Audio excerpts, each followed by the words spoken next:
റൂമൊന്ന് clean ചെയ്യണമെന്ന് കുറേ ദിവസമായിട്ട് വിചാരിക്കുന്നു. നിറയെ പൊടിയേറിയിരിക്കുകയാണ് കേട്ടോ. കുഞ്ഞിനെ അതിനകത്ത് കിടത്താൻ തന്നെ എനിക്ക് പേടിയാണ്. ഈ റൂമിൽ എവിടുന്ന ഈ പൊടിയെല്ലാം കൂടെ കയറുന്നത് ഞങ്ങൾക്ക് ആർക്കും അറിയില്ല. ആകെപ്പാടെ ഒരു കുഞ്ഞ് എയർ ഹോളാണ് ഇതിനകത്ത് ഉള്ളത്. അതിനകത്തൂടെയാണ് ഈ പൊടിയെല്ലാം കൂടെ കയറുന്നതെന്ന് അറിയില്ല. അത്രയ്ക്ക് പൊടിയാണ് കേട്ടോ. റോഡ് സൈഡിൽ താമസിക്കുന്നവർക്ക് പോലും ഇത്രയും പ്രശ്നം ഉണ്ടാകുമെന്ന് തോന്നുന്നില്ല. ഈ റൂമിൽ മാത്രമേ ഉള്ളൂ ഇത്രയും പ്രശ്നം കേട്ടോ. കുഞ്ഞിനെ കിടത്താൻ എനിക്ക് നല്ല പേടിയാണ്. അതുകൊണ്ട് ഞാൻ കുറച്ച് ദിവസമായിട്ട് ഇങ്ങനെ വിചാരിക്കുന്നു ഇത് ഫുൾ അടിച്ച് വരണമെന്ന്. 2-3 മാസം എനിക്ക് തീരെ പറ്റത്തില്ലല്ലോ, ഈ അടിച്ച് വരൽ നടക്കലൊന്നും നടക്കത്തില്ല. അതുകൊണ്ട് ഇങ്ങനെ ഞാൻ വെയിറ്റ് ചെയ്തിരിക്കുമായിരുന്നു. അമ്മയും കൊണ്ട് എല്ലാം കൂടെ തന്നെ ചെയ്യാനും പറ്റത്തില്ല. ഇതിൻ്റെ ഒരു ഫുൾ വീഡിയോ ഇട്ടിരുന്നപ്പോൾ ഒരുപാട് പേരും പറഞ്ഞു അമ്മയുള്ളപ്പം ചെയ്താൽ പോരെ, എന്തിനാ തനിയെ കിടന്ന് ഇങ്ങനെ ചെയ്യുന്നതെന്ന്. അമ്മയുള്ളപ്പോൾ ചെയ്യാത്തതിൻ്റെ കാരണം വേറൊന്നുമല്ല, അമ്മയ്ക്ക് തീരെ വയ്യാത്തയാട്ടോ. അമ്മ പിന്നെ ഓടി നടന്ന് അവരൊന്നും ചെയ്യുന്നേ ഉള്ളൂ. ഇതിപ്പോൾ അമ്മയുള്ളപ്പോൾ ചെയ്യുന്നെങ്കിൽ ഞങ്ങൾ ചെയ്യാൻ അമ്മ സമ്മതിക്കത്തില്ല. അമ്മ എല്ലാം കൂടെ ചെയ്യും, പിന്നെ അമ്മയ്ക്ക് വീണ്ടും വയ്യാണ്ടാവും.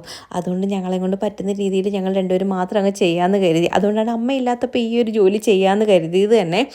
അങ്ങനെ ഇതാ ഒരു സൈഡിൽ നിന്ന് ഞങ്ങൾ തുടങ്ങി. ജനലെല്ലാം അടിച്ചു വാരി വൃത്തിയാക്കി എല്ലാം തുടച്ചൊക്കെ എടുത്തു. അവിടെ എല്ലാം തൂത്ത് വാരി. കട്ടിലിൻ്റെ അടി മാത്രമേ ഇനി തൊടാനുണ്ട് കേട്ടോ. ഒരുപാടൊന്നും എൻ്റെ അടിയിരിക്കുന്ന സാധനങ്ങളൊന്നും എടുത്ത് മാറ്റിയില്ല.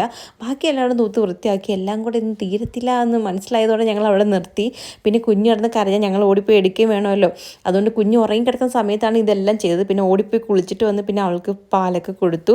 പിന്നെ ഇന്ന് ഫുഡൊന്നും വെച്ചില്ല. രാവിലെ അമ്മ കാപ്പി ഉണ്ടാക്കിയിട്ട് അങ്ങ് പോയിട്ടുണ്ടായിരുന്നു. പിന്നെ ഫുഡ് ഞങ്ങൾ വെളിയിൽ നിന്ന് വാങ്ങിച്ചാട്ടോ കഴിച്ചത്. അപ്പോൾ ഇത്രയൊക്കെയുള്ളൂ. ടാറ്റ.